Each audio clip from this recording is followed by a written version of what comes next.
오늘 요한복음 4장 5절부터 10절까지 교독하시고 마지막 절 합독합니다. 제가 먼저 4장 5절 먼저 읽습니다. 사마리아의 수가라 하는 동네에 이르시니 야곱이 그 아들 요셉에게 준 땅이 가깝고 그곳도 야곱의 우물이 있더라. 예수께서 길 가시다가 피곤하여 우물 곁에 그대로 앉으시니 때가 6시쯤 되었더라. 사마리아 여자 한 사람이 물을 기르러 왔음에 예수께서 물을 좀 달라 하시니 이는 제자들이 먹을 것을 사러 그 동네에 가서 하더라. 사마리아 여자가 이르되 당신은 유대인으로서 어찌하여 사마리아 여자인데 나에게 물을 달라 하나이까 하니 이는 유대인이 사마리아인과 상종하지 아니함이라라. 예수께서 대답하여 이르시되 내가 만일 하나님의 선물과 또 내게 물 좀 달라 하느니가 누구인 줄 알았더라면 네가 내게 구했을 것이요 그가 생수를 내게 주었으리라. 아멘. 오늘의 설교는 수가성, 우리가 잘 아는 수가성에 사마리아 여인과 예수님이 만난 그 이야기입니다. 오늘 이 제목이 오늘 우리와 매우 흡사한 점이 있습니다. 오늘 우리의 시대를 세계적 역사학자나 사회학자들은 포스트 모던 시대라고 합니다. 포스트 모던 시대는 정의하기가 매우 어렵습니다. 학자마다 다 주장하는 것이 또 다르고요. 그러나 특징이 있습니다. 그게 무엇인가? 모던 시대, 포스트 모던이라는 말은 모던 시대의 포스트라는 거죠. 그 모던 시대, 다음에 온 시대가 포스트 모던 시대라는 그런 뜻입니다. 그러면 모던 시대는 무엇인가? 오늘 말씀을 잘 들으면 오늘날 세대에 우리 인간의 문제, 나의 문제의 근본을 확인할 수 있습니다. 모던 시대라면 오늘 우리 여기 윤 집사님도 계시고 우리 안 권사님도 계시고 우리 머릿속으로도 김만도 권사님 우리 오셨는데 장모님 오셨는데 그 시대에 또 우리가 살았던 시대는 무엇인가? 합리적인 그런 전통이 중시됩니다. 그리고 머리로 생각했을 때 옳다 싶은 것이 옳은 겁니다. 나 혼자 좋은 것이 아니라 공통이 다 잘 되면 그것이 좋습니다. 예를 들자면 내 가정이 잘 되고 부유하게 되면 그것이 참 좋은 거예요. 그래서 우리 장모님처럼 우리 가정을 세워보려고 물지개도 치고 온갖 고생을 감수하면서도 그래 내가 하나 희생하면서 우리 가정이 잘 되어야지 이런 가치를 매우 중요하게 생각하고 그것이 옳다라고 생각하고 살아갔던 시대입니다. 그리고 보편적인 생각 내가 좀 이상하게 생각하면 그것이 잘못된 것이고 여러 사람이 옳다라고 생각하는 것이 그것이 바른 것이다. 그런 가치를 가지고 살았던 시대이고 그리고 모든 시대의 특징은 뭐냐? 지금보다도 좀 더 발전된 좀 더 진보된 그런 삶을 위하여 열심히 저축도 하고 열심히 노력도 하고 열심히 공부도 하고 그렇게 살았던 시대입니다. 그런데 포스트 모던 시대, 오늘날 시대의 특징은 어떻게 나타나는가? 전통적으로 생각해서 옳다라고 하는 것이 일단은 그 가치를 부정합니다. 가족이 중요한 게 아니고 내 부모가 중요한 게 아니고 내 자식이 중요한 게 아니고 내가 중요하다는 거예요. 부모가 뭐라고 옳다라고 생각하고 있지만 그거는 부모 생각이고 나는 내 생각이 옳다라는 거예요. 부모 세대는 자식을 위하여 얼마든지 헌신을 합니다. 고생을 합니다. 그런데 지금 시대는 내가 왜 그런 고생을 해야 하느냐는 거예요. 나는 자식을 위해서 살 이유가 없다. 나는 나를 위해서 살아가야 한다. 그런 생각을 가지고 있습니다. 그런 생각을 갖고 있다 보니까 굳이 고생하면서 자식을 놓을 이유가 없다라고 생각하는 것이 포스트 모던 시대의 특징입니다. 그러다 보니까 전통적 가치와 자아가는 파괴되고 가정을 가지려 하지 않고 있던 가정도 해체가 되고 전통적이고 도덕적인 권위와 질서 이런 것들이 다 무너집니다. 예전에는 선생님 하게 되면 우리 때는 정말 존경의 대상이었습니다. 학교 가서 잘못해가 선생님인데 꾸지람을 듣거나 야단을 들었는 것을 집에 가서 이야기했다가는 난리가 납니다. 네가 이놈 자식아 얼마나 잘못했으면 선생님이 그렇게 화가 났냐고. 그런 이야기하면 집에 가면 더 두드려 맞습니다. 차라리 말을 안 하고 학교에서 맞는 것으로 끝을 내야 합니다. 근데 요즘은 선생님이 화가 나서 애들에게 야단을 치거나 매질을 하면 애들이 동영상을 찍어가지고 바로 엄마에게 고발을 합니다. 그러면 어머니가 와서 말이죠. 선생님 귀싸대기를 때리면서 네가 내 자식을 왜 때리느냐고. 왜 욕을 하느냐고 아주 난리 전쟁을 칩니다. 심지어는 고소 고발까지 합니다. 그러면요 대부분 학교에서는 야 잘못했다고 빌어라. 선생님을 그렇게 잘못했다고 빌어라 하는 거예요. 그러다 보니까 학교에서 교육이 무너지고 있어요. 그리고 개인 중심의 생각과 개인 중심의 즐거움과 쾌락을 누리는 것이 최고의 가치라고 생각합니다.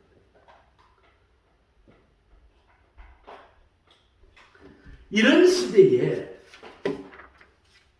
인간의 모습의 특징이 있습니다. 그렇게 살아갔는데 각자 자기 옳은 대로 살아가니까 어떤 문제가 생기는가? 서로에 대해서 남이 뭐 하는지 관심이 없습니다. 남이 기분이 나쁘고 좋고 기분이 나쁘고 더럽고 이런 거는 전혀 상관치 않습니다. 그러다 보니까 어떻게 돼요? 지 좋은 대로 자기 좋은 대로 생각하고 행동해 버립니다. 그렇게 되니까 서로가 그렇게 사니까 어떻게 될까요?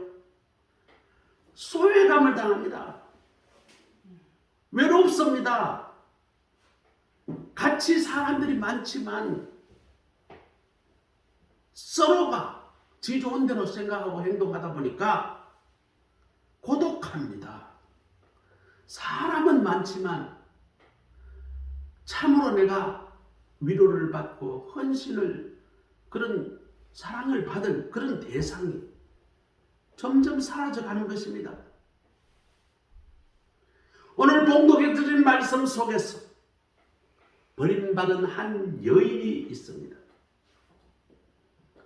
그 외로운 여인에 대한 주님의 사랑과 관심을 오늘 본문에서 발견할 수 있습니다. 이 내용은 무엇일까요? 오늘날 포스트 모던 시대에 외롭게 살아가는 우리를 향한 하나님의 사랑과 관심이기도 합니다. 그리고 우리가 예수님의 마음을 가지고 이 시대에 외롭고 힘들고 괴롭게 살아가는 사람들을 어떻게 대해야 하는가 하는 본보기를 예수님이 보여주고 있습니다. 포스트 모던 시대에 살아가는 인생들의 문제는 첫 번째 고립되었다는 것입니다. 외롭다는 것입니다. 오늘 여인에 보면 6절에 보니까 육시에 나왔더라. 유대인의 육시를 우리로 하면 낮 12시 한참 해가 이글이글 떠오를 때입니다. 유대 나라는 사막 기후예요. 그런데 낮 12시라면 매우 더울 때입니다. 유대 나라는 비도 거의 안 옵니다. 구름도 거의 없어요. 낮 12시쯤 되면 사람들은 전부 다 어떻게 할까요? 이때쯤 되면 집안에 들어박자 낮잠을 잡니다. 시에스타라고 해서 너무 더우니까 문 밖에 안 나갑니다. 그 집은 말이죠. 흙벽들과 돌을 섞어가지고 벽을 아주 두껍게 그렇게 지어요. 천정도 마찬가지입니다. 천정도 나무 숟가래를 치고 그 위에다가 흙으로 잔뜩 두껍게 발라서 태양열에 그 더위를 피합니다.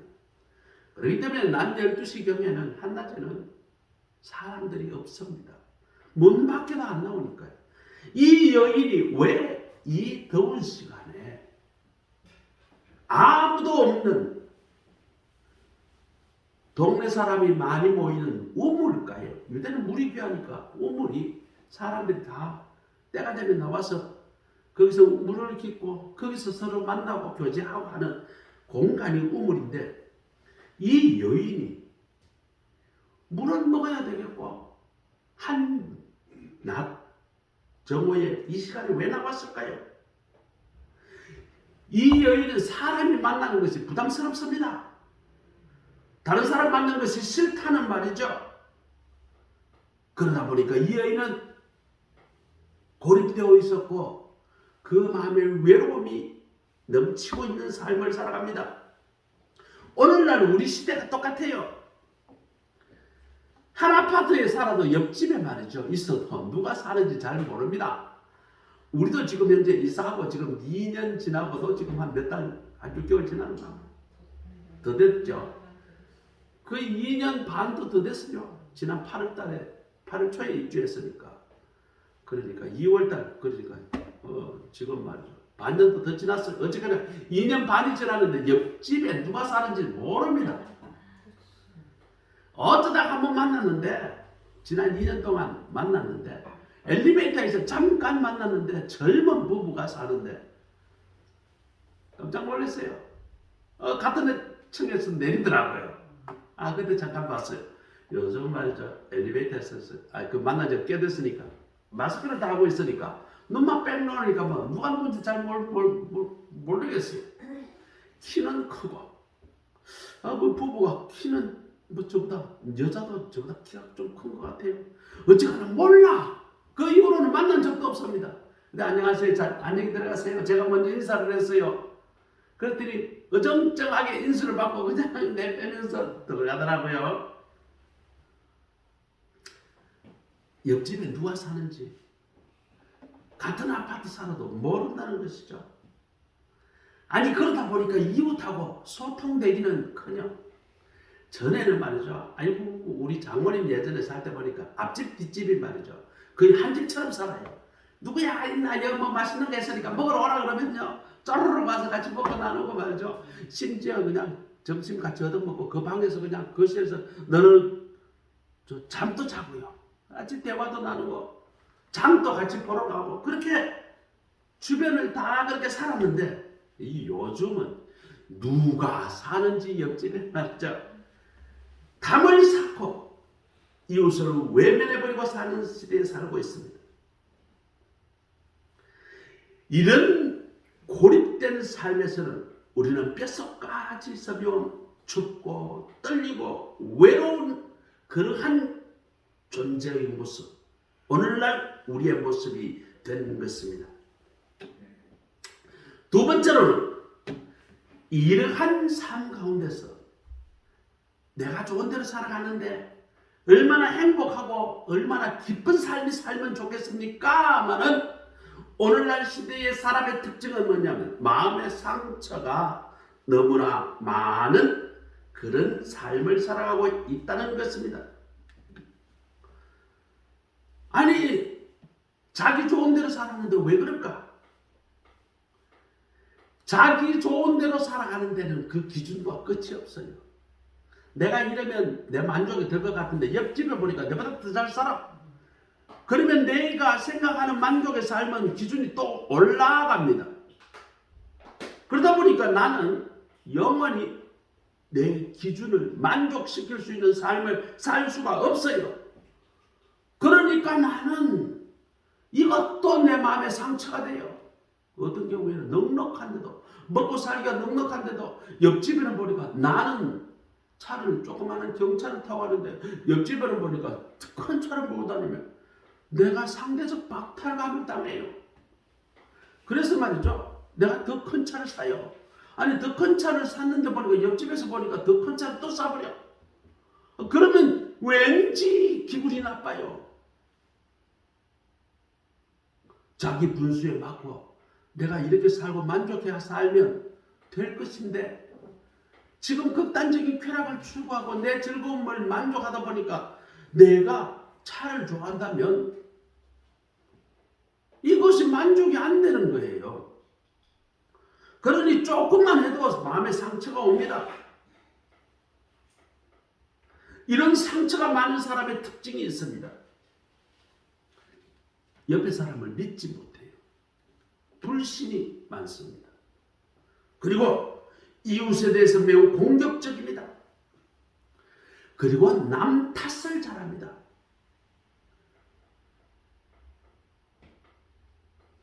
인생의 문제는 자기의 문제이지 남의 문제가 아님에도 불구하고 이거는 아버지 때문이야. 이거는 어머니 때문이야. 이거는 할머니 때문이야. 이거는 누구 때문이야. 이거는 누구 때문이야. 인생의 문제가 자기의 문제라고 생각하는 순간 우리는 예수님 앞에 나아갈 수가 있는데 인생의 문제가 내 문제가 아니고 이거는 엄마 탓이다. 이거는 아빠 탓이다. 이거는 할머니 탓이다. 이거는 옆집 아저씨 탓이다 라고 하는 순간에는 참으로 답이 찾기 어렵습니다. 이런 사람의 특징은 무엇인가? 부정적입니다. 말을 해도 삐딱합니다. 그죠? 그렇다, 아니다. 이렇게 그냥 단순하게 생각해야 될 것을. 아니, 왜 그런 식으로 생각하느냐고. 왜 당신이 내한테 그러냐고. 시비 ጮ러. 삐딱하게 그렇게 바라보죠. 오늘 본문에 보면 이 여인이 말이죠. 예수님께서 물 좀 달라. 그러면 줄 수 있습니다. 혹은 줄 수 없습니다. 그러면 끝나는 일을 이 여자가 9절입니다. 사마리아 여자가 이르되 당신은 유대인으로서 어찌하여 사마리아인 거기도 여자인 나에게 물을 달라 합니까? 이렇게 이야기를 합니다. 이 말에는 여러 가지 배경적 의미도 있기는 있습니다. 사마리아인은 유대인들로부터 굉장히 멸시를 당했어요.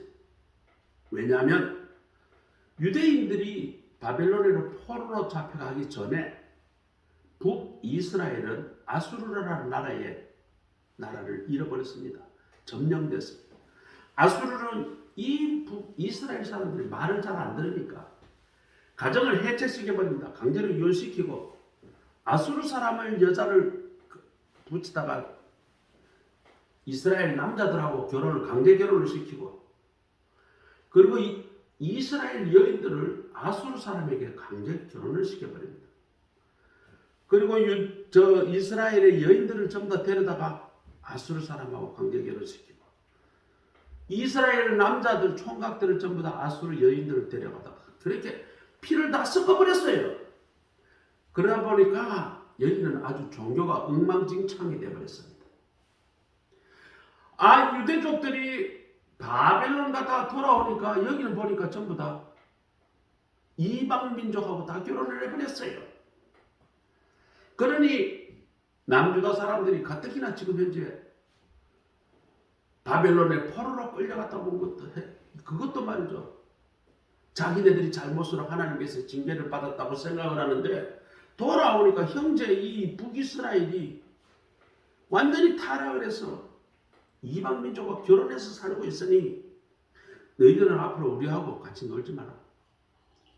너희들은 앞으로 예루살렘 성전에 와서 제사도 지내지 마.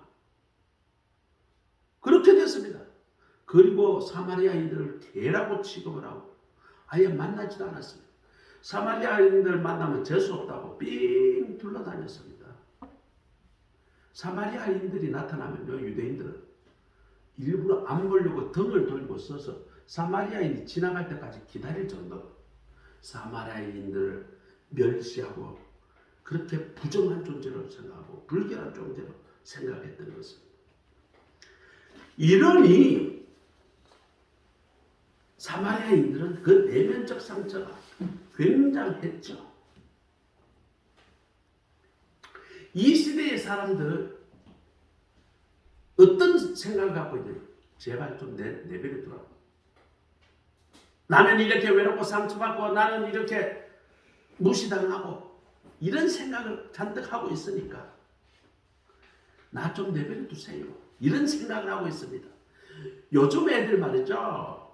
부모가 뭘 할 것 같으면 제발 내 좀 내버려 두라요. 내 알아서 할 테니까.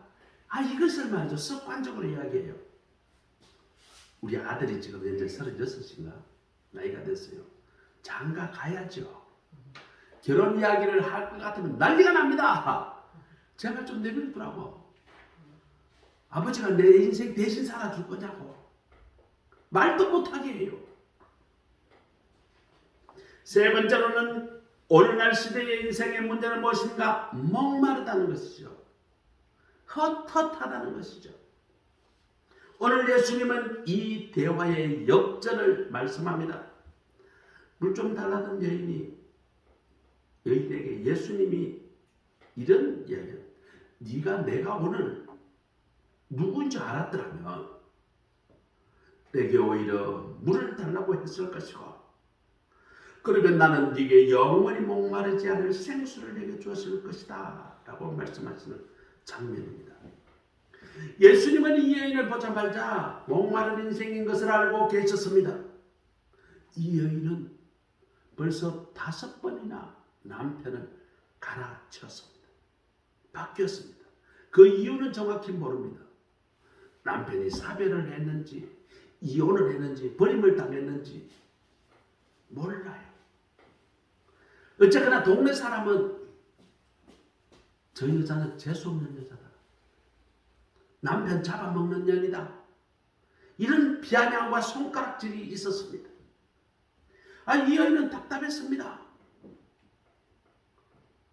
내 인생이 얼마나 팔자가 싸나우니까, 결혼해서 사니까 남편이 도망을 가거나 아니면 죽어버리거나, 어쨌거나 남편이 그동안 젊은 여인인데 5번이나 바뀌다니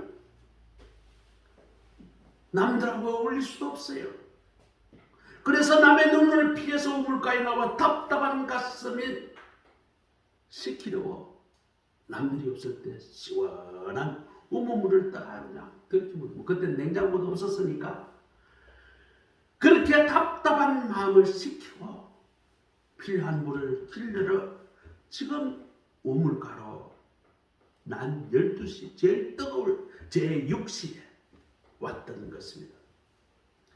이러한 목마른 인생의 특징은 무엇일까요? 바로 갈증입니다. 방황입니다. 그래서 그 상황을 벗어나 보기 위해서 뭐라고 해보려고 변화를 시도합니다. 오늘 이 여인은 남편을 바꿔봤죠. 어떤 사람은 만족을 못하고 헛헛하니까 직업을 바꿉니다. 이 직장 옮기고 조금 있다 저 직장 옮기고, 또 어떤 사람은 직업을 바꿔봐요. 어떤 사람은 목수를 하다가 때려쳐버리고 벽돌 사는 사람을 하다가 또 철근공으로 바꾸고, 이것도 해보고 저것도 해보고, 심지어는 불교를 믿었다가 또 뭐 좋다면 그거 믿었다가 또 교회도 좀 나왔다가 종교도 바꿉니다. 그리고 이 교회 마음에 안 들면 저 교회 가보고, 저 교회 마음에 안 들면 이 교회 가보고, 교회를 쇼핑하듯이 빙글빙글 돌아다닙니다. 그래도 만족하지 못합니다. 이 교회 가니까 목사님 설교가 너무 지겹고, 저 교회 가니까 꼴 보기 싫은 사람이 있고, 저쪽에 가니까 이게 마음에 안 들고, 이쪽 교회 가니까 말 많은 여자들이 몇 명 있어서 그것이 싫고 만족이 없습니다. 그래서 그 인생은 방황 그 자체입니다. 끝없는 목마름, 끝없는 타는 목마름, 허덕이는 인생. 우리의 영혼의 목마름이 오면 우리의 삶은, 우리의 인생은 모든 것이 다 헛헛합니다. 이런 인생에 예수님을 만나야 그 헛헛함과 이런 인생의 문제를 근본적으로 해결할 수가 있는 것입니다. 예수님은 그러한 권세를 가지고 이 땅에 오셨습니다. 마가복음 16장 16절에 베드로는 예수님이 누구냐라고 내가 누구냐라고 물었을 때 베드로는 대답합니다. 주는 그리스도시요 살아계신 하나님의 아들이십니다. 그리스도라는 말은 메시아라는 말이고 왕이라는 뜻입니다. 예수님은 나의 왕이고 나의 구세주이시다라는 뜻이죠. 마가복음 9장 20절에도 베드로가 대답하여 이르되 하나님의 그리스도이십니다. 하나님께서 보내주신 왕이시라는 뜻이죠. 나를 구원하실 왕이라는 뜻입니다. 그런 예수님이 우리에게 인생의 이런 근본적인 문제를 해결해 줄 수 있는 분이십니다. 이사야 53장 4절에 보니까 그는 실로 우리의 질고를 지고 우리의 슬픔을 당하였거늘 우리가 생각하기를 그는 징벌을 받아 하나님께 맞으며 고난을 당한다 하였노라. 예수님은 십자가에서 달려 돌아가실 때 그냥 예수님이 죽으신 것이 아니라 우리의 모든 질고와 우리가 당할 모든 징벌과 우리가 당할 모든 외로움과 헛헛함과 갈증과 우리의 타는 목마름 이 모든 것을 십자가에서 다 가지고 가 버렸습니다.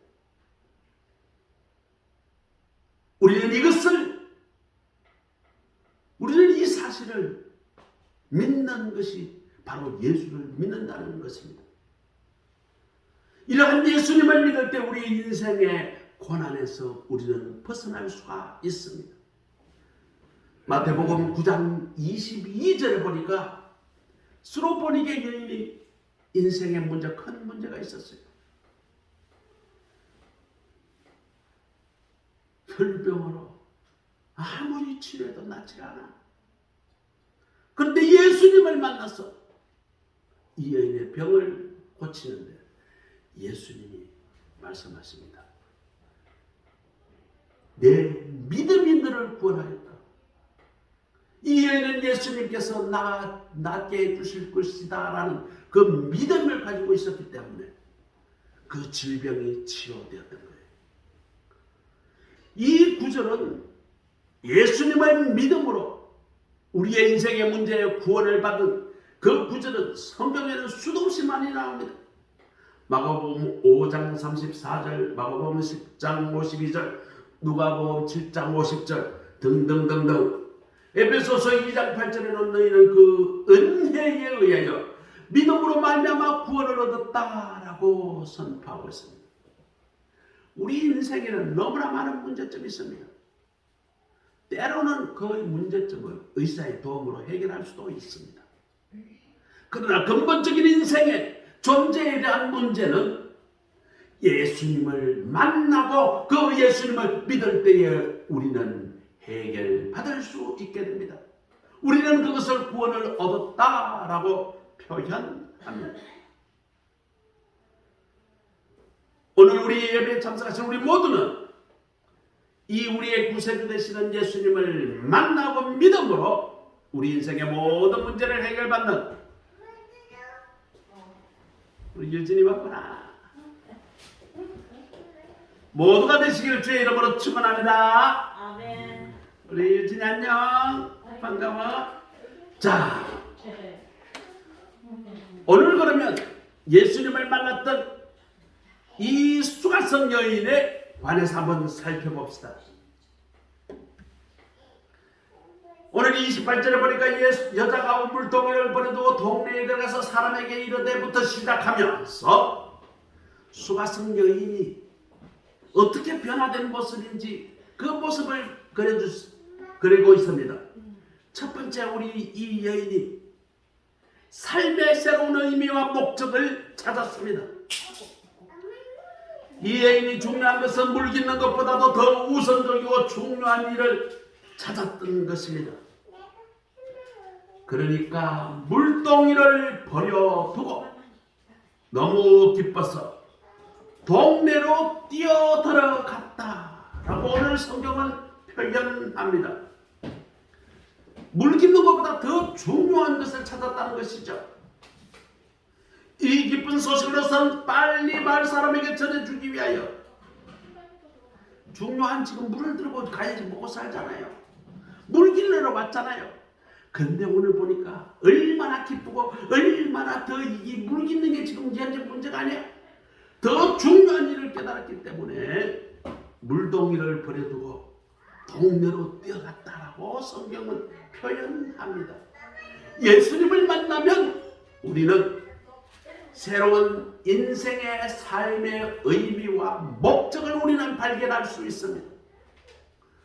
전에는 먹고 사는 일에 그런 일에 헛헛한 일에 우리의 시간과 노력을 가지고 있지만 예수님을 만나면 어떻게 하나님께 영광이 되고 예수님께 영광이 되는 일에 내가 더 헌신할 것인가에 대해서 집중하게 되고 그것을 노력합니다. 제가 말이죠, 실용음악과에 입학을 편입을 했습니다. 그래서 피아노도 지금 없애고 그걸 배웁니다. 제 목적이 있습니다. 왜 이 나이에 70이 다 된 나이에 왜 실용음악과에 갔을까요? 제가 평생 지휘를 했잖아요. 그동안 제가 지금부터 수백 년 동안 왔던 교회 음악을 가지고 예배를 잘 섬기고 교회를 잘 섬기고 그렇게 40년간 지휘를 했는데 목사가 되고 이제 지휘를 그만두고 이렇게 각 교회를 들여다보니까 지금 예배의 추세가 전통적이고 그런 클래식한 그런 예배의 음악이 이제 바뀌는 거예요. 전에는 피아노와 전자오르겐으로 대부분 교회가 반주를 했어요. 이제는 피아노 전자오르겐으로 예배를 드리지 않습니다. 대부분 드럼이고 전자 키보드고 기타고 그 다음에 어떤 데는 가면 색소폰도 있고요. 이런 말이죠. 새로운 다양한 음악으로 예배를 반주를 하더라고요. 미국에도 보니까 몇몇 교회를 전통적으로 그런 예배를 드리는데 대부분 보니까 드럼을 치고 키보드로 반주를 하고 그리고 찬송가도 우리는 뭐죠? 찬송가에 있는 복에 걷는 혹은 오늘 불렀던 또 무슨 찬송인가요? 이런 찬송들을 우리는 부르는데 미국의 찬송가는 그게 아니야. 완전히 이게 팝송인지 모르겠어요. 완전히 음악도 다 바뀌어 있어요. 야, 이거 안 되겠구나. 앞으로는 예배가 새로운 음악이 준비되고 그것을 가지고 예배를 드리겠구나. 지금은 그 변화되는 과도기계구나. 내가 40년간 지휘를 했으니까 이 음악에 대해서는 전통 음악에 대해서는 잘 알고 있지만 미래의 음악에 대한 그런 음악을 새로 만들고 그 후배들이 잘 쓸 수 있는 음악을 내가 바꾸어 놓거나 새로 만들어야 되겠다. 이런 꿈이 목사가 되고 얼마 안 돼서 생겼어요. 언제부터 시작할까 사실 고민을 오래오래 했습니다. 왜냐하면 나이도 많고 이래서 어떻게 그러다가 작년도에 결심을 단단히 했어요. 지금 내가 바꿔야지. 그래야 바뀔 수가 있다. 그렇게 생각해서 원래 그냥 입학을 해서 했어요. 연습을 해보니까 이게 너무 힘들어요. 어려워요. 이게 옛날처럼 그런 박자가 아니라 새로운 시대의 박자는 우리가 전혀 이해하지 못했던 새로운 경험하지 못했던 그런 것들을 연습을 해야 되는데 지난주 내에 여기 말이죠. 시간만 나면 여기 와서 제가 연습을 합니다. 앞으로도 마찬가지예요. 제가 틈만 나면 와서 연습을 할 거예요. 이런 의미와 목적이 예수님을 만나면 우리는 그 목적을 찾습니다.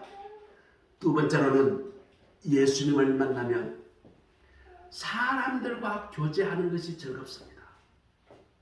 그렇게 만나기 싫어했던 사람들, 나를 무시했다라고 생각했던 사람들, 나에게 손가락질했던 사람들, 나에게 마음의 상처를 준 사람들, 그 사람들 예전에는 기피했어요. 도망갔어요. 그런데 이제는 예수님을 만나니까 그 사람에게 지금 이 여인은 달려가고 있습니다. 예수님을 만나면서 내 마음의 진정한 마음의 상처가 치유된 모습을 오늘 성경에서 볼 수 있습니다. 전에는 대인기피증이에요. 짜증났어요. 그랬던 것이 이 병이 치유가 되었습니다. 더 이상 사람의 시선이 두렵지 않습니다. 더 이상 사람의 손가락질이 내 마음의 상처가 되지 않습니다. 더 이상 다른 사람의 평가가 나를 좌지우지하지 못합니다. 다른 사람이 나를 조롱하는 것에 내가 크게 흔들리지 않게 되었습니다. 그러니 동네 사람들에게 찾아가죠. 세 번째입니다. 가서 자기가 만난 그리스도를 증거합니다.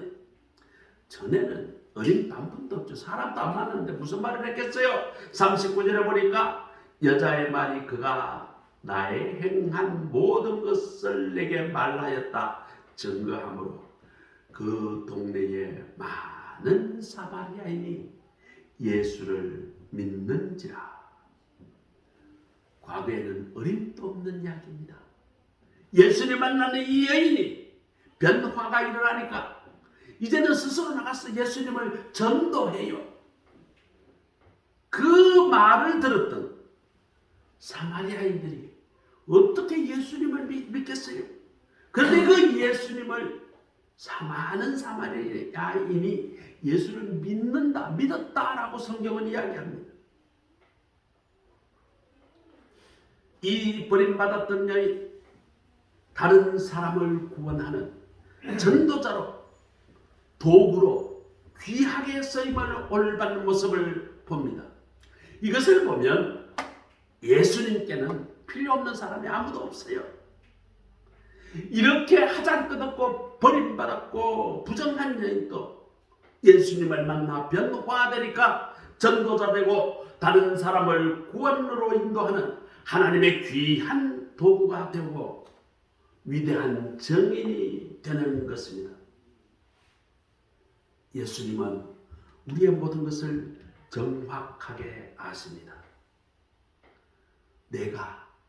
우리가 얼마나 문제가 많은 사람인지, 얼마나 그 생각이 더러운 사람인지, 얼마나 부패한 사람인지 다 아십니다. 그럼에도 불구하고 중요한 것은 예수님이 여전히 나를 사랑하신다는 것입니다.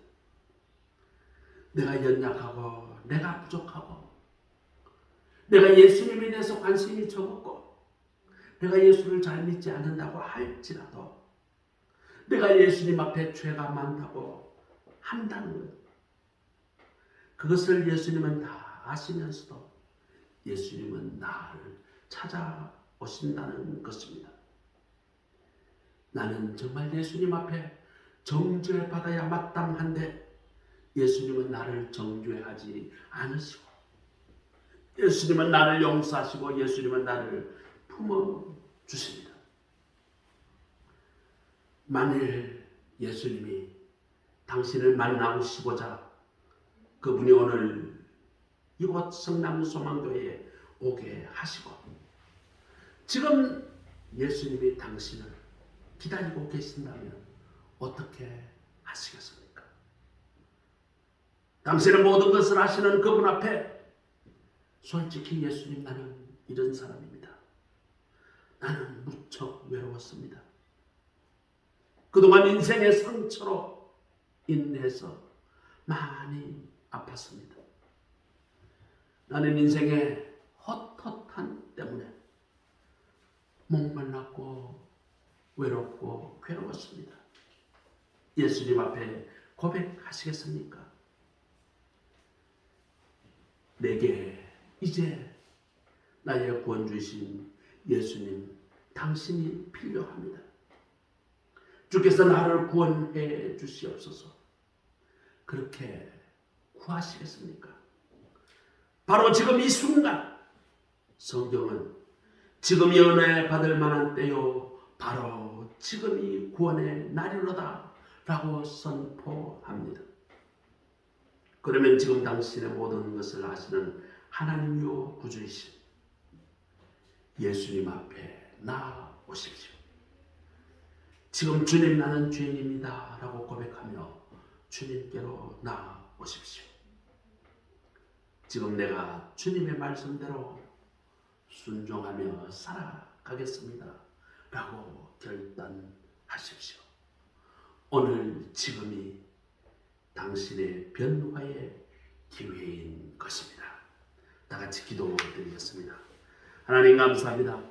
오늘 포스트 모던 시대에 인생의 수많은 내면적 상처가 가득한 인생들의 삶의 대표적인 모습, 수가성 여인에 관한 예수님을 만나면서 변화된 모습을 오늘 말씀을 묵상하였습니다.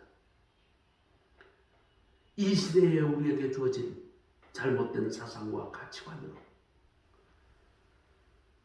내가 인생의 갈증과 방황과 끝없는 목마름, 헛헛함 때문에 고통을 받고 있었습니다. 하나님, 예수님을 만나면서 내 삶의 진정한 의미와 목적을 찾는 이 여인을 보면서 나도 예수님을 만나 참되는 삶의 의미와 목적을 찾게 하옵소서. 하나님의 영광과 예수 그리스도의 영광을 위하여 살아가는 삶으로 변화시켜 주옵소서. 사람들에게 상처받고 사람들로부터 멀어졌던 내가 사람들을 다가가고 사람들과 교제하는 그런 예수 그리스도 안에 아름다운 코이노니아를 즐기는 사람으로 변화시켜 주시옵소서. 내가 만나 변화했던 그 예수 그리스도를 경험하고 그 경험한 것을 증거하며 살아가는 귀한 예수 그리스도의 복음의 전파자가 되게 하옵소서. 예수 그리스도의 이름으로 감사하며 기도드립니다. 아멘. 찬송가 494장입니다.